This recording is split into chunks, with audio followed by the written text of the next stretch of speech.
I'm in the middle of developing a new sci-fi series because that's where my head is at the moment. And I decided this time around to take some time and actually try out John Truby's Anatomy of a Story as a method for developing the idea. And overall, I've been very happy with the results.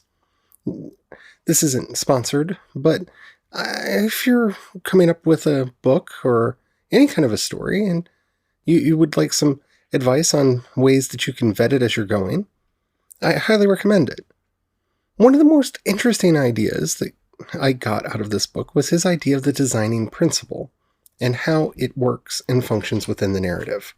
And I'd like to talk about that on today's episode of Project Shadow. Can you hear me? I have something to say.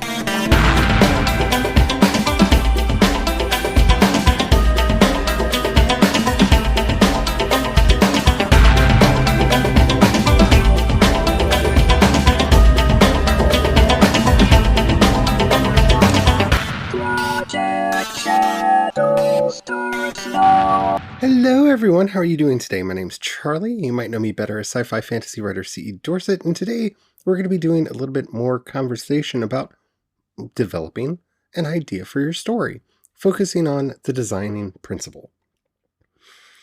But before we get into all that, if you haven't already, please do take a moment to rate this podcast in whatever app you're listening to me on. It really does help out a lot. It tells the algorithm to share the podcast with more people. The more people that listen, the bigger the community. The bigger the community, the better the chance we have of actually communicating with each other. And after all, that's why I do this in the first place. Thank you to everybody who's already done that. And if the app that you're listening to me on doesn't allow you to rate the podcast that you're listening to, if you know somebody that you think might like it, why not share it with them? That helps out more than you could possibly know.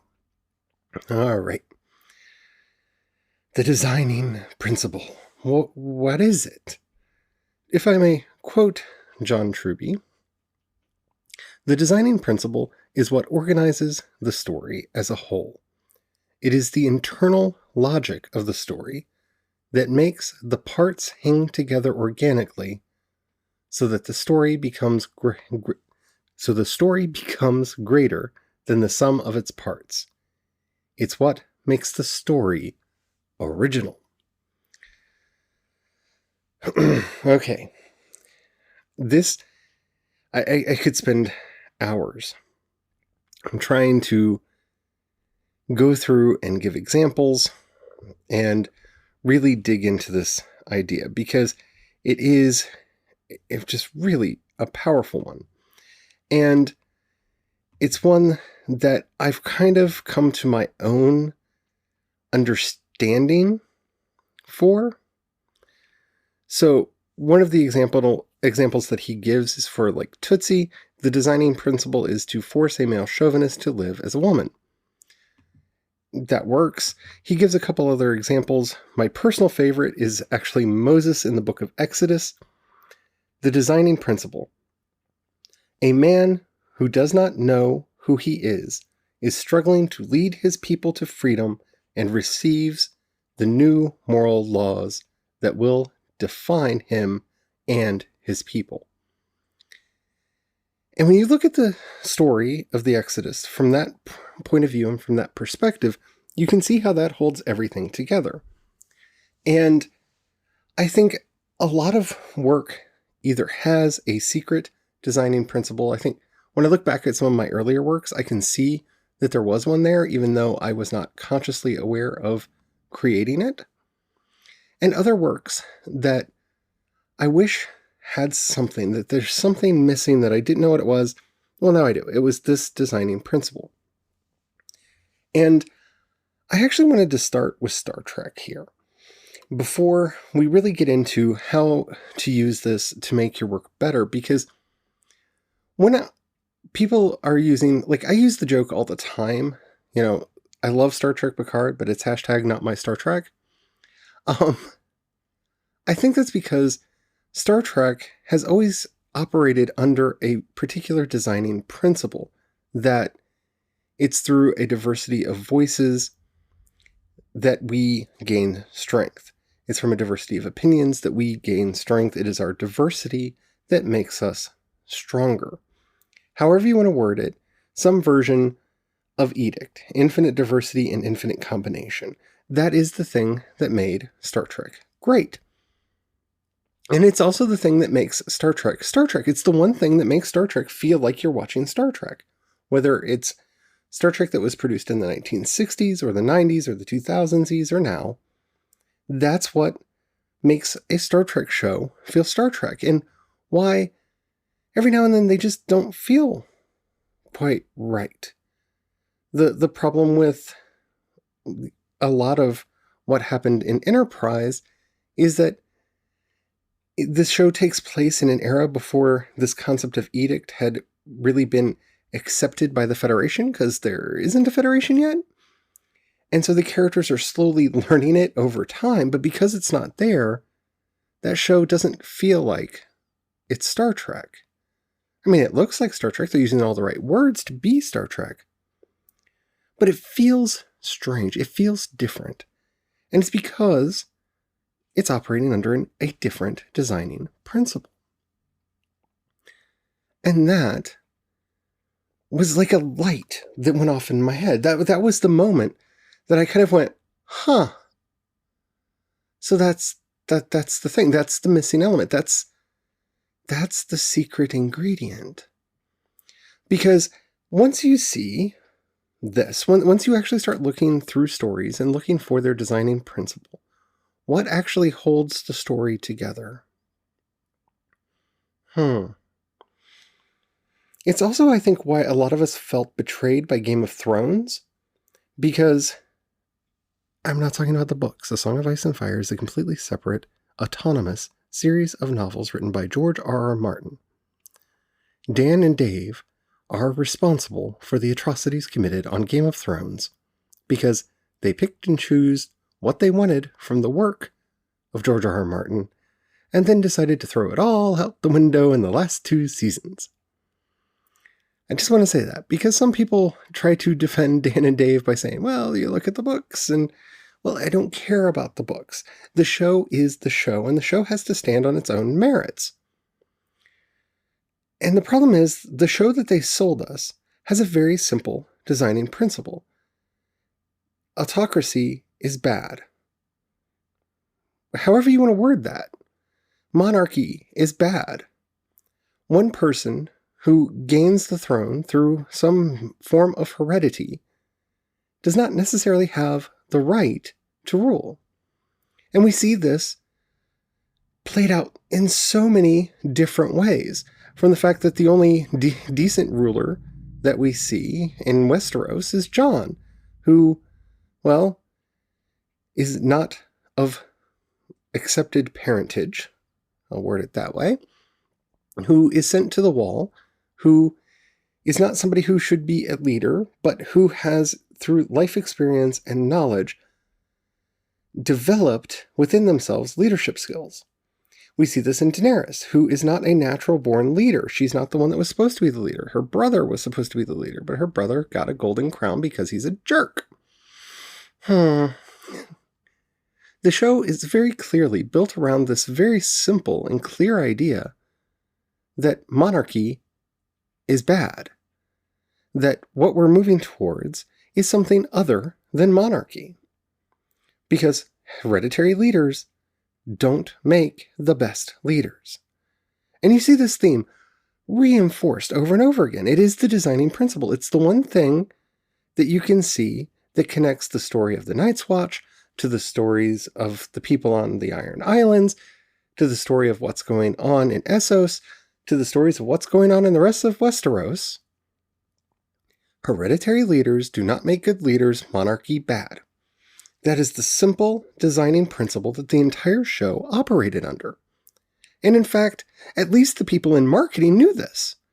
Because think about the last couple seasons, the trailers that we got. I'm going to break the wheel. Daenerys Targaryen very clearly states, I am going to break the wheel. Thus stating in show terms the designing principle we thought the show was operating under. And then she becomes the wheel and crushes everybody under her claws, well, the claws of her dragon and its breath, its big hot fiery breath, and becomes evil because she is everything that she hates and themes are for grade school kids, and we have forgotten what the show was about because we didn't have our designing principle written down and put on a wall to remind us every day when we come in to write what holds the show together. I'm not talking about the books. We can talk about the themes of the books and stuff at some other point if you really, really have to, but I'm talking about the show. And that's why the show fell apart. And that's why the show didn't feel like the show. The Marvel Cinematic Universe, for all of its many, many superheroes and what have you, operates on this very simple principle that anyone can be a hero. And that's really the point of it. Anyone can be a hero. Doc Strange is the last person you would expect to be a hero. Did you see the beginning of that movie? He's a jerk. But he becomes a hero because anyone can be a hero. It's our choices, not our circumstances or our identity, that make us a hero. That is reinforced in every movie that they have put out. It holds everything together and is the crux of the Infinity War and the crux of Endgame. Anyone can be a hero. Anyone. It's not how we started. It's how we finish. It's the choices we make. Designing principles matter. So if designing principles are so important, why haven't I ever heard about them before? And maybe it's a term that John Truby came up with, or maybe it's a term that other people came up with and I just hadn't come across it yet. But it is so important and so vitally crucial to everything that holds a story and a series together. It's something that we really need to talk about. So, in another part of the book, Truby defines the story, the designing principle as the story process plus original execution. And while I find that supremely unhelpful when it comes to actually coming up with one of my own or concocting one of my own, it is a great way to conceptualize what's actually happening when you're constructing your designing principle, or when you're trying to deduce the designing principle of a series or a story that you're looking at. So what does that mean? So the story process is actually what happens in the story, not necessarily the plot, but what happens in the story. And the original execution is how are you going to accomplish that? So if you remember previously when we were discussing Star Trek and how Star Trek's designing principle was, it is through our diversity of opinion and identity that we are made stronger and able to overcome any challenge. Then you can see how this works. How are we going to overcome our challenges in Star Trek? We are going to come together as a diverse crew and make it to the end. By the way, McGonagall says hi if you hear her in the background. Because she's wanting to make a lot of noise. So as we understand what it is that we're wanting to talk about, what the story itself is about, and how we are going to tell that story, that becomes a basic designing principle. For example, many of the sci-fi books that I've done, actually all of the sci-fi books that I have done, could be described as telling a wuxia story if it were told as a sci-fi story. Now, that is not the most helpful designing principle, but it is an accurate one. So that's what you need to keep in mind. You can start with one that doesn't quite work. Like one of the things that I've found that's helped in some of this is to start with the high concept for your story and then really drill down into what that really means. Why is it this meets that? Why is it that idea in this execution? And that works well when you have a high concept. But when you don't, this is a good place to bring in metaphor. This is a good place to bring in other elements to help you understand what makes your story unique. Because that is how we make our stories unique. The stories that we tell, I've talked about this so many times on the show, The stories that we tell have been told before. They've been told hundreds of times before, if not thousands of times before, in various different ways. So when we're striving for uniqueness, it's really hard, if not impossible, for us to come up with an original idea. But our execution will always be different. There will be something about it that will be slightly different than other people's versions of it, and that's what makes it unique. That's actively what we're trying to discover when we're coming up with our designing principle. But even more than that, and this is, I don't know if he intended it to be used this way or if I'm just completely going off into the crazy outer rim of space to do this.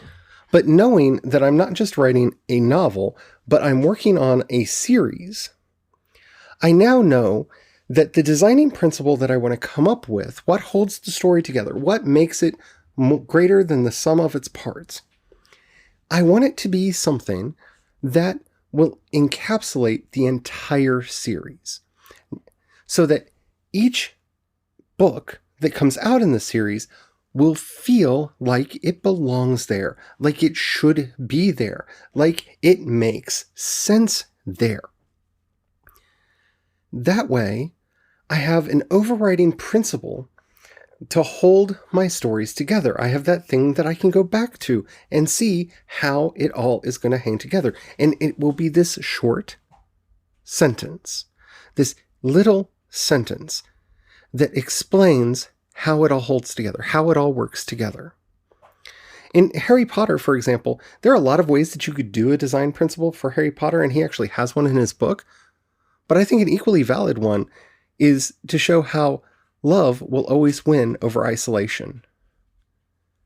That is the designing principle. Show a hero facing numerous magical challenges that love defeats because love is greater than isolation, than loneliness, than cutting yourself off, because that is the moral of every Harry Potter book. And that's what makes it work. That's what makes it hold together. That's what makes it feel like a story, and why Crimes of Grindelwald feels very weird and outside the box, because she doesn't have a designing principle from the original books that she's carried over into Fantastic Beasts, and it shows.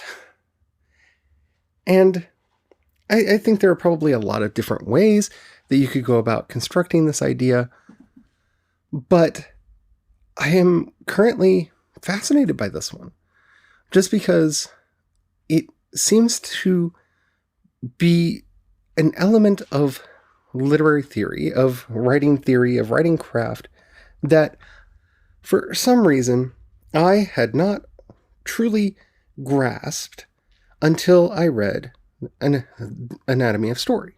Until I read John Truby's book, Anatomy of Story. Like, I've thought about theme before, I've thought about, plot and the character's weaknesses and strengths and goals and desires and how all that relates to this, that, and the other. That's all been a part of my fiction before. But actually coming up with a designing principle, something, a singular idea that will hold the whole story together as a separate part of the process that I could continually go back to make sure that all my story is fitting into place, that all my story is holding together. Never done this before. And I'm very excited about the idea, if you can't tell. It is the one thing that I look for in fiction that I didn't know had a name. And now you know it had a name. And if you've been a fan of John Truby's work and you've known about this forever, hopefully I've shared a different light, a different way of looking at this concept of the designing principle. But I think that this is something that's going to make my fiction stronger. It's also something that is going to be making my review stronger, because while I didn't use it in my review for Hunters, for example, its lack shows. There's nothing that holds that show together. And that weakness really shows, especially when you get to the end. And now I know why. Now I have words for it.